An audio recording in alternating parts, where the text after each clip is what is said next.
2024년에도 SCHD에 투자를 계속하는 이유. 안녕하세요, 스테디테일러입니다. 여러분은 장기 투자로 결국 성공합니다.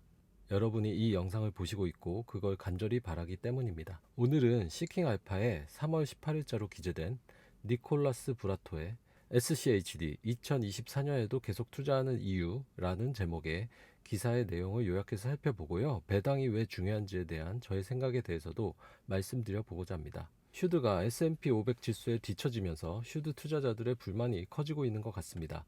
최근 오랜만에 퍼포먼스만 살펴보더라도 VOO가 10% 이상 오르는 사이 슈드는 3.5% 정도만 올랐습니다. 슈드는 2021년 3월 말경 70불대 초반이었고요. 3년이 흐른 지금에도 70불대를 유지하고 있습니다. 상당수 투자자들의 인내심이 1년을 버티기가 어려운 것 같은데요. 3년 동안 거의 제자리 걸음이니 그럴만도 한 것 같습니다. 이러한 지지부진한 슈드의 모습은 향후 미래에도 과연 지난 10여 년간의 성과와 비슷한 성과를 낼 수 있을까 하는 걱정과 의구심을 낳고 있는 것 같습니다. 그러나 슈드가 수혜를 입을 것으로 생각되는 몇 가지 거시 경제적 요인이 있습니다. 일반적으로 투자자들은 자신의 투자가 시장을 이기는 투자인지 여부를 판단하기 위해 항상 S&P 500 지수와 퍼포먼스를 비교합니다. 다음의 차트는 슈드에 대한 비관론자들의 단기적인 좌절감을 잘 요약하고 있다고 볼 수 있을 것 같습니다. 배당 수익까지 고려한 토탈 리턴을 살펴보면요. S&P 500은 슈드보다 불과 1년 만에 22%나 아웃퍼폼 하였고요. 이는 슈드보다 무려 3배가 넘는 수치입니다. 22% 성장은 기본적으로 슈드 2년간의 평균 성장률인데요. 다음 그래프를 보시면 슈드가 1년이란 단기간에 20%가 넘는 수익을 거둔 해가 2017년, 2019년, 2021년 3번이나 있다는 사실을 확인할 수 있습니다. 해당 그래프에는 누락되었지만 슈드의 2013년 수익률 또한 1년 만에 거의 33%였습니다. 그러나 2022년에서 2023년 사이에는 슈드의 토탈 리턴이 더 높은 경우도 있을 정도로 두 지수는 엎치락뒤치락 매우 유사한 성과를 보여왔습니다. 다음은 2019년에서 2024년부터 시작해서 2023년에서 2024년으로 기간을 5년, 4년, 3년, 2년, 1년으로 점차 단축한 스파이와 슈드의 토탈 리턴 및 프라이스 리턴의 차이를 기록한 그래프입니다. 2021년에서 2024년까지와 2022년에서 2024년까지의 차이는 약 6%에 불과했습니다. 그러나 2023년에서 2024년 프라이스 리턴 차이에 급격한 상승이 일어나게 되었습니다. 그리고 토탈 리턴 차이는 프라이스 리턴 차이보다 더 적은 점을 확인할 수 있는데요. 슈드의 배당 수익률이 가격 상승 측면에서 상대적으로 저조한 성과를 부분적으로 상쇄하고 있음을 확인할 수 있습니다.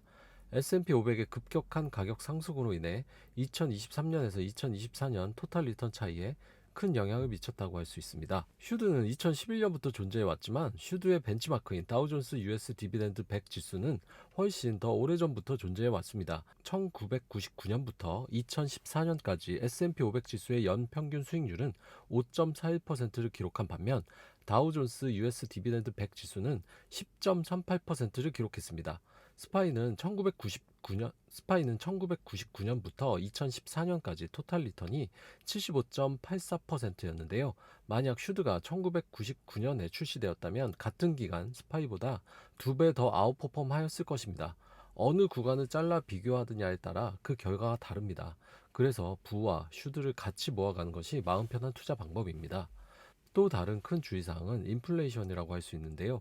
70년대와 80년대에 높았으며 2021년과 2022년에 각각 7.04%, 6.45%를 기록했습니다. 인플레이션의 여파로 인해 슈드의 성장이 점차 둔화되고 있는 것처럼 보일 수는 있지만 이를 더 명확히 확인하기 위해서는 더 많은 시간이 흘러야 할 것입니다. 1930년으로 거슬러 올라가면 배당금이 S&P 500 전체 수익률의 40%를 차지했습니다.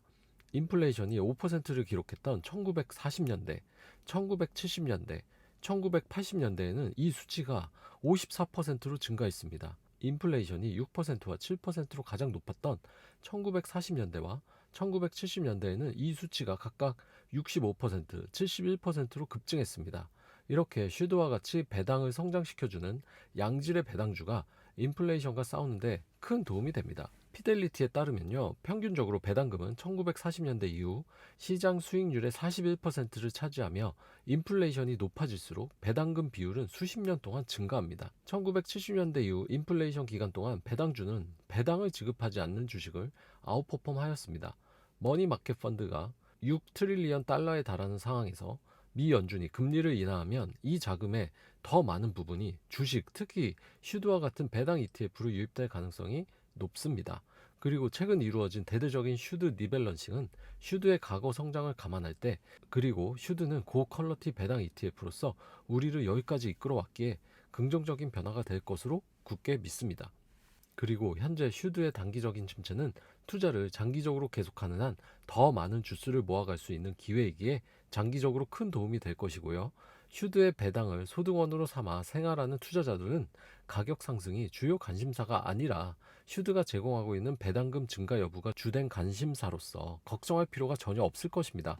배당이 왜 그렇게 중요할까요? 배당은 기업이 수익을 내고 있음을 보여주는 그 무엇보다도 확실한 증거라고 할 수 있습니다. 기업의 경영진과 이사회가 배당을 증액시키기로 한 이유는 회사의 이익이 이전보다 늘어났거나 향후 더 높은 이익을 낼 수 있다는 확신을 하기 때문입니다. 만약 배당을 인상했다가 삭감하면 어떻게 될까요? 주가는 폭락할 수밖에 없습니다. 그렇기에 배당을 인상할 때에는 신중을 가할 수밖에 없습니다. 물론 배당이 인상되어도 주가가 하락할 수는 있으나 주가가 하락하면 배당 수익률은 반대로 더욱 높아지게 되고요. 주가의 하단은 더욱 단단해질 것입니다.